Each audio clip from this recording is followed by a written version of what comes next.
ಎಲ್ರಿಗೂ ನಮಸ್ಕಾರ. ನೋಡಿ, ಇದು ಗೋಣಿ ಸೊಪ್ಪು ಕಿತ್ಕೊಂಬಂದಿದ್ದೀನಿ. ಇವಾಗ ಇದನ್ನು ಮಸ್ಸಪ್ ಮಾಡ್ತೀನಿ. ಸೊಪ್ಪು ಸಾರು ಭಾರಿ ಚೆನ್ನಾಗಿದೆ. ಕ್ಲೀನಾಗಿ ಇದನ್ನು ಸೋಸ್ಕೊಂಡು ತೊಳಿಬೇಕು. ನಾನು ಕುಕ್ಕರ್ ಇಟ್ಟಿದ್ದೀನಿ. ಒಂದು ಗ್ಲಾಸ್ ನೀರು ಹಾಕ್ಕೊಳ್ಳೋಣ. ಬೇಳೆ ತೊಳೆದ್ಬಿಟ್ಟು ಇಟ್ಟಿದ್ದೀನಿ.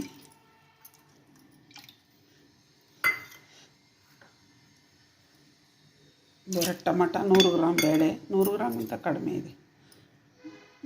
ಹಸಿಮೆಣ್ಸಿಕಾಯಿ ಸ್ವಲ್ಪ, ನಮಗೆ ಖಾರಕ್ಕೆ ಎಷ್ಟು ಬೇಕೋ ಅಷ್ಟು. ಎಣ್ಣೆ ಸ್ವಲ್ಪ ಹಾಕ್ಕೋಬೇಕು, 1 ಟೇಬಲ್ ಸ್ಪೂನ್ ಅಷ್ಟು ಎಣ್ಣೆ ಬೇಕಿದ್ದಕ್ಕೆ.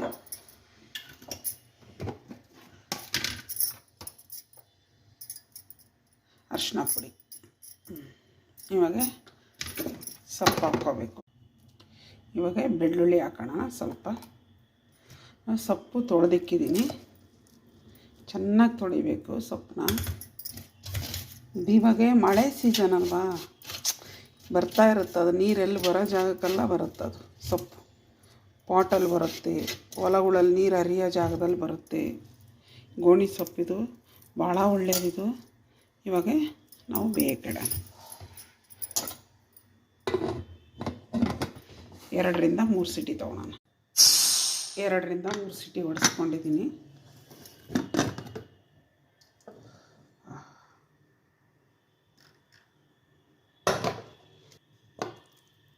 ಚೆನ್ನಾಗಿ ಬೆಂದಿದೆ. ಸ್ವಲ್ಪ ಮಸ್ಕೊಂಬಿಟ್ಟು ಒಗ್ಗರಣೆ ಮಾಡೋದು. ಇದನ್ನು ಮಣ್ಣಿಂದೊಂದು ಮಡಿಕೆ ಇಟ್ಟಿದ್ದೀನಿ. ಎಣ್ಣೆ ಹಾಕ್ಕೊಳೋಣ. ಇಷ್ಟು ಎಣ್ಣೆ ಬೇಕು. ಸಾಸಿವೆ, ಜೀರಿಗೆ, ಕಡಲೆಬೇಳೆ ಸ್ವಲ್ಪ ಒಗ್ಗರಣೆಗೆ. ಎಣ್ಣೆ ಕಾದಿದೆ, ಹಾಕ್ಕೊಂಡೆ. ಜೀರಿಗೆ, ಸಾಸಿವೆ ಎಲ್ಲ ಆಗಿದೆ. ಇವಾಗ ಬೆಳ್ಳುಳ್ಳಿ ಹಾಕ್ಕೊಳ್ಳೋಣ. ಕುಟ್ಟಿಟ್ಟಿರೋಂಥ ಬೆಳ್ಳುಳ್ಳಿ.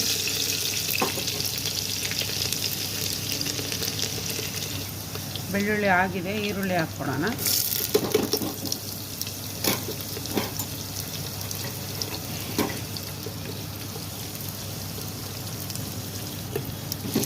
ತಿರುಗಿಸ್ಕೊಳ್ಳೋಣ.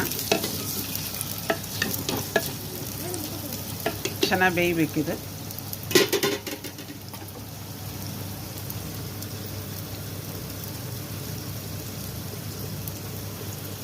ಇನ್ನೂ ಬೇಯಬೇಕು ಸ್ವಲ್ಪ. ಇನ್ನು ಸ್ವಲ್ಪ ಒಗ್ಗರಣೆ ರೆಡಿಯಾಗಿದೆ. ಇವಾಗ ನಾನು ಸೊಪ್ಪು ಸಾರು ಹಾಕ್ಕೊಳ್ಳೋಣ. ಮಸ್ಸೊಪ್ಪು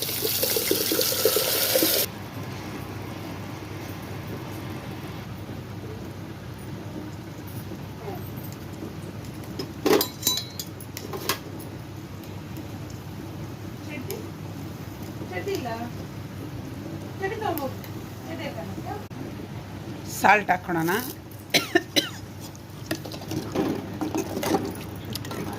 ಇವಾಗ ಒಂದು ಕುದಿ ಬಂದರೆ ಸಾಕು. ಕಲ್ಲುಪ್ಪು ಹಾಕಿರೋ ಸಾಲ್ಟ್ ಅಲ್ಲ.